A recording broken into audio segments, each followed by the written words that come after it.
How do you do, fellow exiles? Slinky here with a day 3 or 4 update for our Wintertide brand Elementalist. Today we'll be mostly talking about where I am with this build specifically, what changes I kind of made since our last video, and maybe some other tips on like things I've learned over like the streams like that, or I want to kind of share with you, or like some questions I've had. But first, we want to showcase a little bit of gameplay. So we're going to do this tier 16 tower map. I need it for completion, so it worked out. These are the mods for it. Reflect we don't care about because we're currently using Bastion of Elements. Poison and Bleeding. Bleeding is probably the biggest one, which, oops, I didn't do that. Bleeding is probably the biggest one to worry about because I haven't fixed my flask to like, and obviously we're cast inoculation. I don't need a life flask, but I haven't done any flask stuff. So we need to fix our ability to not bleed. So we might die once or twice to bleed because it is physical, which is a problem. But you know, want to showcase kind of build as it is. I don't want to do delirium because I just don't like delirium so much. But also I think it adds a bunch of things that I don't have to problem solve for, like curses and whatnot.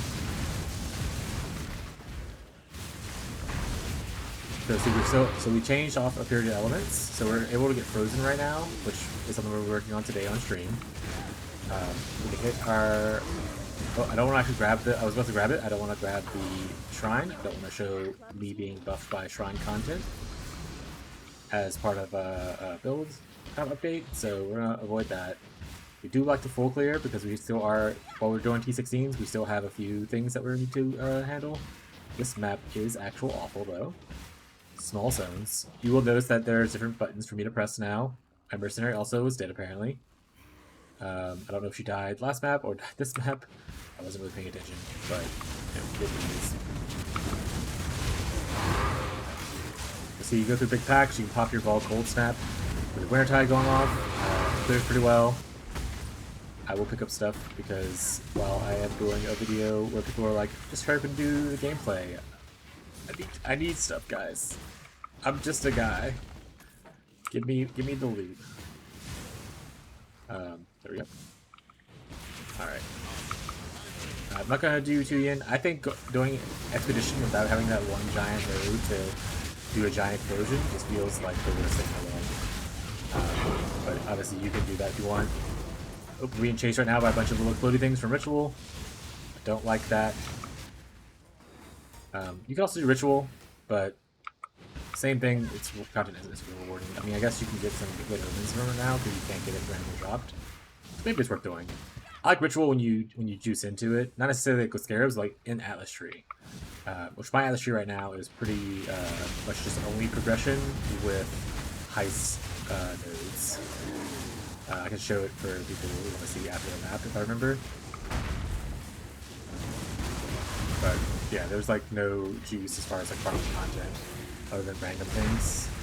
And Offering the Goddess, we do have the nodes for this to be better, but it would say improved Offering of the Goddess if it was one of the better ones. Otherwise, it's just an Offering of the Goddess, and I'm not putting time to go in there. If ever it's improved, I'll go in there and get it for the dedication ones or whatever. We're not really using flasks, and we're immune to chaos, so we'll take that node. This build will eventually come to the point to where I don't have to read and I just click certain nodes based on the picture, which is what I love because we don't enjoy reading stuff like that. We're lazy gamers. We have a fun time being lazy as possible. Alright, Blade Ambusher, he might kill us because he's mostly physical. He has grace, which is whatever, but he might kill us. We'll see. Let's take his items. Let's pop a portal down just in case he's for serious. I think Blade Trap is pretty good against this actually, but we can try to avoid him, dance around the edges.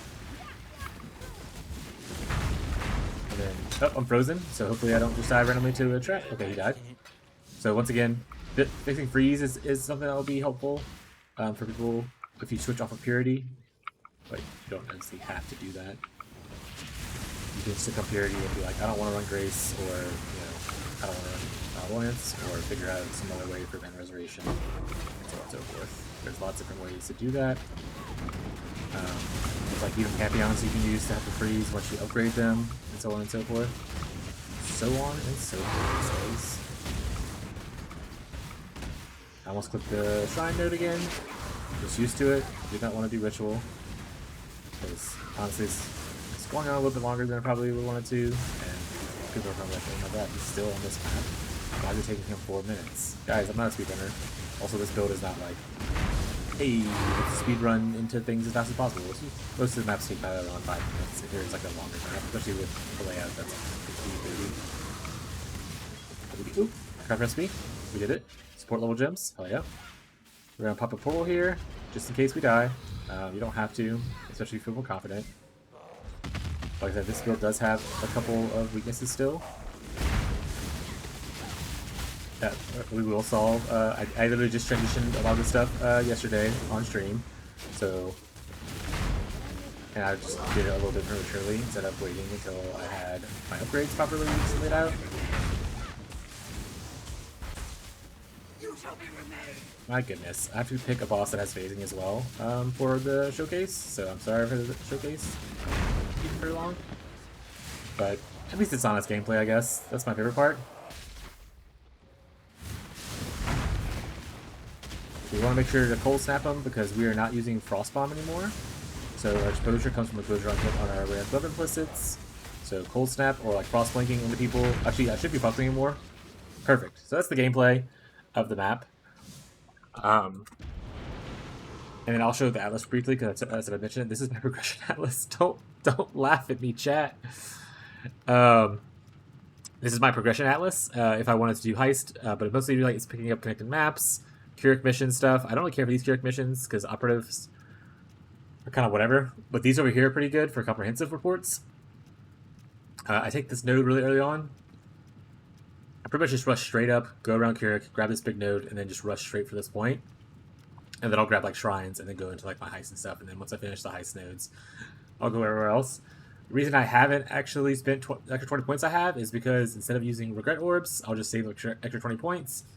And now I can just do that for one regret orb. And now, boom, I don't have to spend like 20, not regret orbs, but like orbs of unmaking or whatever. Perfect, problem solved. Cool. So that's the atlas for my progression atlas. This is also the showcase for the build. Let's kind of talk about the build itself. So I do want to take a moment to clarify about my previous post when I talked about how there's 2 different ways to like build as far as defenses go for the witch. And I think it's kind of clear, but I want to like specifically call it out because people are having questions about it in stream and comments a lot. If you want the safest, most tested route for like building defense, the armor block one is the one that's most tested. Going max block, getting energy shield recovery on block from like Aegis or a rare shield, those are going to be your best defensive layers for like recovery and for like PDR, because obviously armor helps with PDR a little bit more than evasion does, other than just like dodging out of the way. But I've already played those before. Other content creators are doing those, I believe. So you can still find the armor block route content out there if you want to. I am happy to answer your questions because, like I said, I've played it in the past, so I can give you like feedback on like how things are going, or if you want to like push your POB, and if you're having issues, I can still give you advice on that route. But I'm going to go the less tested route, which we're going to talk about in a second. But if you want the safest tested route, armor block on the tree that I had in my last video is going to be that thing. It's going to be a little safer. So maybe steer toward that if you kind of don't want to really do the untested stuff. Now, talking about the untested stuff, Evasion Suppress route is less familiar to me as far as like on a witch. Like obviously I play Trickster just like that. There's even, I believe, a content creator who does a Trickster Wintertide brand. So you can always go there to kind of get some ideas of wherever you want. But I don't see a lot of people doing it on witch specifically and Elementalist. So let's kind of test it out. I think it's a really good defensive route. I love Suppress. I love Evasion. I think the biggest issue with this route so far that I'm facing is that your recovery is not as high. I mean, you'll have like Ghost Dance for some recovery, but you don't have like the recover on blocks for like a lot of stuff. You don't have the armor mastery node where you recover energy shield when you take a hit kind of thing. So there's things like that I'll have to look into as far as like getting more recovery, but I think it'll be good. I think the idea I have for the very super late game, if I get there, is going to be really fun, but I don't want to share that information in case it ends up being just awful and people are like, you baited me into doing something terrible. So if you want to follow along with me in the Evasion Express route, it's going to be a little bit shakier, maybe, but obviously I'll have content videos for it, and then my streams will be more about that. But I am still supporting people who want to do armor block as well. So pick which one you feel more confident in, which one you feel comfortable in for your build, and then go with it. a brief note on like a third option that's kind of like popped up recently. A lot of people are doing, not a lot of people, but some people are doing golem stacking with the new nuke helmet, the Dark Monarch, where you can get essentially double the amount of golems. Most noticeably, or not most noticeably, but like recently, one of my favorite content creators, Captain Lance 9, on his Elementalist, he's doing it with his poison concoction of bouncing. So you kind of steal ideas from there if you want to go more of that golem stacking route. I personally am not going to do it, not because I don't think it's good, but because I kind of want to focus on what I'm already doing.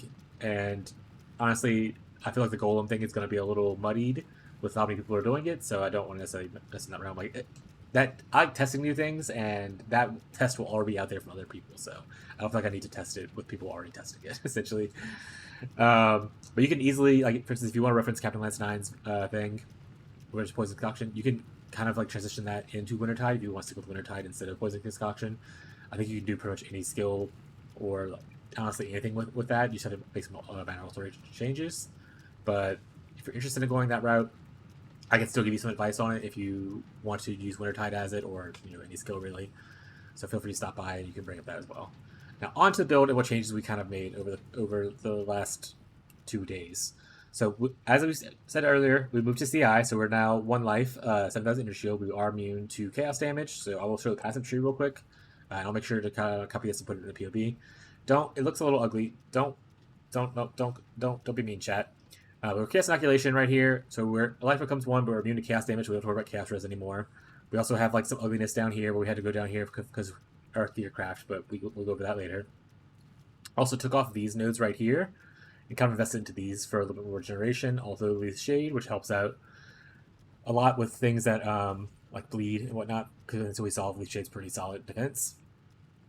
And then we did a weird thing over here because I no longer needed these life nodes, and this gave pretty much the same amount of energy shield and a little bit of elemental resistances. So I kind of went this route instead of going through here. You technically can go 1, 2, 3, and go here, which is actually less points. So when I need more points later on, I'll probably still do that. But for now, this is just the ugly tree we have. Don't be mean, chat. It's fine. Talking about the gear specifically, like I said, the video should have the POB in it, so you can kind of look at the gear itself. I'm not going to go over every piece of gear. But the big main points we kind of want to go about is that this amulet right here, from the Dragonfang Flight, I bought this before I posted the last video for like 45 chaos. I think it was one of the first ones to go up on the market. Like I was live searching it since like day 1 to see what the price range would be. First one that I saw go on live search was 45 chaos, and I ended up buying it. But it has since jumped up to I think earlier today, and it was like 8 divines. So if you can't get this, don't worry about it. I don't think it's necessarily you have to have this. It just makes it a little bit easier for your other gearing pieces. But the important part is just making sure you get the levels somewhere else. So for instance, mine's level 24. You probably won't be like on 24, 25, or obviously as high as you want. But you get +1 from the passive tree from this mastery node right here already. So that's 1 already. I don't have +1s anywhere else other than the amulet and the passive tree. But you can get a +1 here. You can definitely get a +2 here. Obviously, if you go to all spells and cold spells. On a rare amulet, you can get, once again, +1 or +2 for all spells and cold spells. And I know here you can get a +1 to cold spells. I'm not sure what the all spells thing actually, because I've done a lot of shield crafting. And then on top of that, you obviously can go to things like Empower. You can get a corrupted Wintertide brand for like level 21 with 20 quality, which is what we're going to be gearing for in the future kind of thing. But so there's lots of ways to get those extra levels if you can't afford the Replica Dragonflight. If you can, cool. If not, it's no big deal. Look for rare amulets, look for better crafts, or like craft your gym plus levels somewhere else, and it'll be just fine. So talking about kind of how the build progressed, in our last video we were, I believe, at like level 78 with like Ghost Wraith, Replica Allopathy, and Rhyme Gaze still. I pretty much used that all the way until level 90. Like I just changed out of that gear yesterday when I switched over to this. Like maybe I upgraded I think I upgraded the wand, but most of the gear stayed the same pretty much all the way until I did the swap, and I kind of saved the pieces in my stash and then swapped them all over at once and whatnot. So you can technically do the level 70 gear all the way to like 90. I started to struggle a little bit more with survivability once I got to like tier 14s. But as long as you're okay with like a couple deaths here or there because like chaos damage, then you can obviously do that. Transition however you want. It's going to be totally okay. But yeah, so I did that all the way I would say around 85 is when I started to like collect pieces. So I would like like, oh, I'm gonna buy a fractured boot real quick, and you don't have to buy these fractured. This is just how I did it. It might be easier actually at this point to just buy the stats you need on an item without having to craft it yourself. But I like to buy stuff and craft it once in a while. I'd probably waste more currency doing that, to be honest. But so a couple of things have fractured modifiers on it, but not all of them do. So you can, like I said, you can buy what you need. I'll just go over kind of what the important stats are, and you can kind of meet those requirements based on your gear. Ideally, I would love to have gotten suppress on this and my boots, and then I could use a pure ES helmet on up here. But like I said, you live with what you get, and it'll be okay. Okay, so for the rest of the builds, the most important things are just getting a high evasion number, or sorry, a high energy shield number, because obviously energy shield is all of your life. If you lose your energy shield, you have 1 life left, and you're probably going to die. So more energy shield we have, the better. It'll also help with like your evasion on kill recovery and stuff like that, because it's obviously bigger number. You want, I would say, around 6k after you receive your Golem buff and after you have discipline on and stuff like that. So if you're around 6k, 5k is probably doable, but I would say I would say for about 6k. I'm at 7k right now, but yeah, just ballparking. You want to also reach 100% suppress. So we are currently at 100% suppression chance right here. I'm currently using Lucky, so that is part of it. And then I also path way down here for this. Like I said, once you start getting better gear, I also anointed Quick Step. So once you start getting better gear, like his very suppressed gear, you can probably start moving out of these nodes, stuff like that. You'll also, for instance, if I had a little bit more evasion and I didn't need Quick Step, I would have anointed Charisma, and then I wouldn't need to go down here as much either. So just fix your problems as you come up with them. If you can't get perfect gear, there's ways to solve it. And then obviously once I get better gear, I can spec out of all these nodes and get all these passive points to back to go into like clusters and stuff like that, and so on and so forth. So outside of suppress, you just want as much evasion as possible. I don't have a crazy amount of evasion. I only have like 19,000, which is like 70% chance to evade. Obviously you want as much as you can, but like I said, if you can't get a lot on your gear, just do what you can. I mean, anything.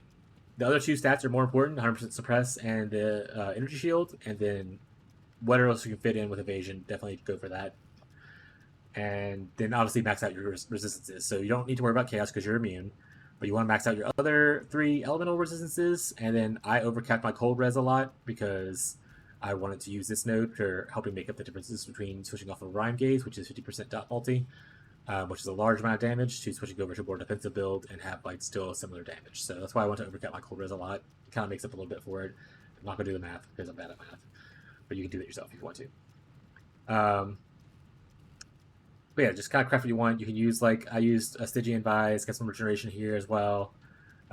Picked up, this is mostly just for energy shield and chaos resistance. The claw stuff obviously doesn't matter to us. We don't really block stuff, so mostly just making up for my virus resistance and energy shield.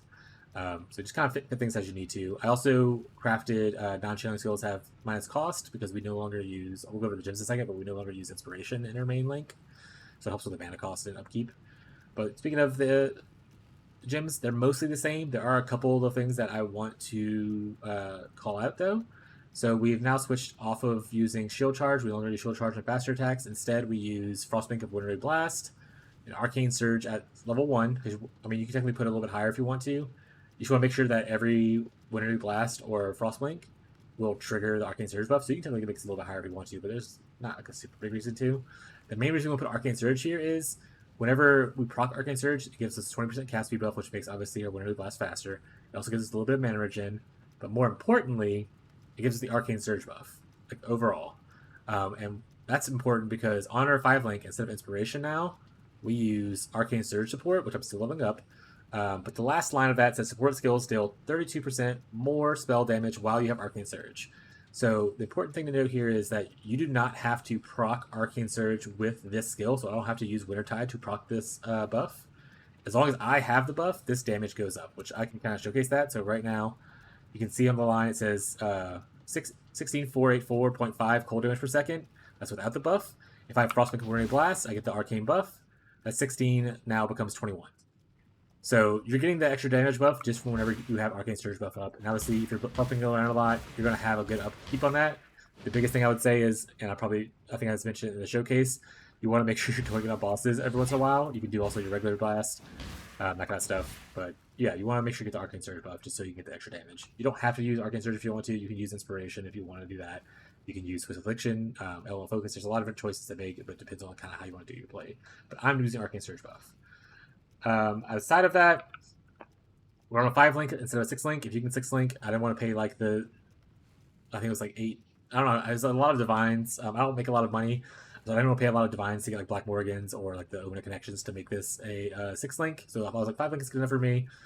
We also have an Awakened Controlled Destruction. I don't actually know how much these are going for. I looked at my chess piece instead of the item, so I don't actually know. Let's see. They're actually inexpensive. About 25 chaos. I actually just have it because it dropped on a Maven Witness map, and I was like, yeah. But it's pretty much the same power level. That's only level 1 with no quality, so it's pretty much the same power level you get from a level 20 Controlled Destruction if you don't want to buy the Awakened Gem. But it looks like the Awakened Gem is pretty cheap right now. So if you want to invest in that, pop off. I think that's pretty much it for the gems. Oh yeah, we also switched out of, like I said, we don't use Period Elements anymore. We use these 4, including Flesh and Stone. This will help out if you're in stance, which we are. It'll help you take a lot less damage to people who are nearby you and whatnot. I think that's pretty much it for... Oh, we don't use Frostbomb anymore. Like I said, you can get the Cold Implicit, or sorry, the Implicit, Elder's Implicit for cold exposure on hit. And then, like I said, you can proc that with either their blinking into the boss with one of your Frost Blinks. You can also hit them with like Cold Snap to proc it, and then I'll proc your exposure instead of you having to use Frostbomb, so it's one less button to press. I like Frostbomb Blurred Glass, by the way, because it's instant like this. Or not instant, but it's like a cast speed, so you can do it a lot. But for situations where your cast speed is getting nerfed, or maybe like you just, like I want to say something's like slow you down to where you can't actually cast properly, I like to have Blurred Blast for the instant kind of movement. It makes it a lot easier to like escape really dangerous situations. I have technically Frostbite on both of these just because funsies. And then obviously Vol Cold Snap for when I'm running around, and then regular Cold Snap for when I'm on bosses without Vol Cold Snap. But that's pretty much it. There's a lot of words and stuff back here. Don't look at the words and stuff. That's it for the gems. And I want to say the passive tree. If you have questions, like I said, feel free to reach out. Let me know what questions you have. We troubleshoot some things here or there. But things I still want to improve. We kind of touched this roughly. I did not do my flasks yet. If you look, I still have a life flask. Life flask is very useful if you're at 1 life. So I need to replace this. I mean, even if you want to use life flask, you can technically put on like the whole remove bleeding thing and use it that way. These flasks, I honestly never pressed these. This is a level 4 one still from, once again, Hailrake. These are level 6 and level 18 mana flasks, which I don't use. And I really don't press this button. I honestly don't press any of my buttons unless I'm spamming because I'm just panicking kind of thing. So once I fist the flasks, it'll be a lot like better. I'm probably going to look into going more of a Balboa setup with like 3 flasks because I don't really need 5 flasks right now. So if I go Balboa with like and I change my belt to have flask duration and do 3 flasks, I should have good uptime on them to be able to like maintain like a Jade flask, a Quartz flask to help with suppress, so I can unanoint that one thing, and then random 3rd flask I might do Sapphire for getting more cold res. Might do Bismuth just for getting more protection for like my chaos or my fire res because my fire res is a little overcapped, so like I would protect a little better from like elemental weakness and that kind of stuff on maps. Kind of anything. You can also go Quicksilver if you want to run. I don't really care for using Quicksilver because most of the time in maps when I'm actually playing, I'm doing this, and you're not running a lot. I'm mostly just blinking around. I don't run crazy amounts of Quicksilver. It doesn't really work for me. But you can use kind of whatever 3rd flask you would like with that setup and whatnot. You can also go into more unique flasks if you have the money for them and you have something you really care about. So flasks are a big thing to fix still. The other stuff that I want to fix is essentially, like I said, solving the whole like cold immunity thing, or like freezing immunity and bleeding are the 2 big ones. Shock is obviously annoying, so we look for solve shock. That's cool too. Ignite's not as bad, honestly, especially if you're still Leaf Shade. Ignite's not too bad. You get, obviously it's gonna hurt you longer, but you have more time to kind of like react to it and like either hit a flask that removes burning or just generate life from like your kills like that. So Ignite's not too bad, but if you want I need to solve elemental ailments still. There's ways to do that, plenty of ways, which I will figure out what's best for me later on. I think those are the last 2 big ones, and then I'm going to start working towards once I fix up those holes, I'm going to start working towards my next transition period, which would probably be more of a low life setup instead of a CI setup. Low life itself allows you to get this node, which gives you 20% or 30% more spell damage while on low life. It's a huge damage increase. Low life also lets you fit in more auras. It's just more of a. This is usually like what you want to do early because it's easier, and a low life you'll figure it out later kind of thing. So probably going towards low life later. For those who are interested in following and kind of seeing what the idea is, I'm going forward with that. I believe that is everything that I wanted to cover. Oh wait, there's one more thing I wanted to cover. This is more for SSF homies. I guess trade players can also use it. So I mentioned earlier that I have a 2120 Vol Cold Snap, so it's 21 levels and 20 quality. There is a card called Chilling Wind, I believe.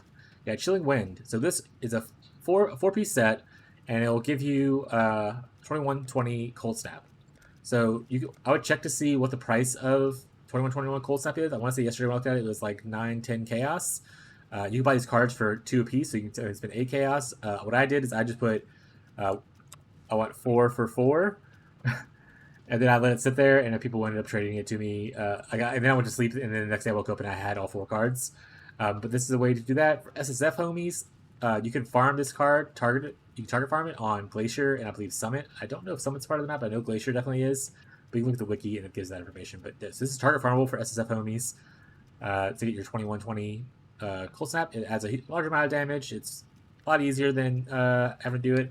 I didn't get lucky and get a Vol Cold Snap early on in Act 2.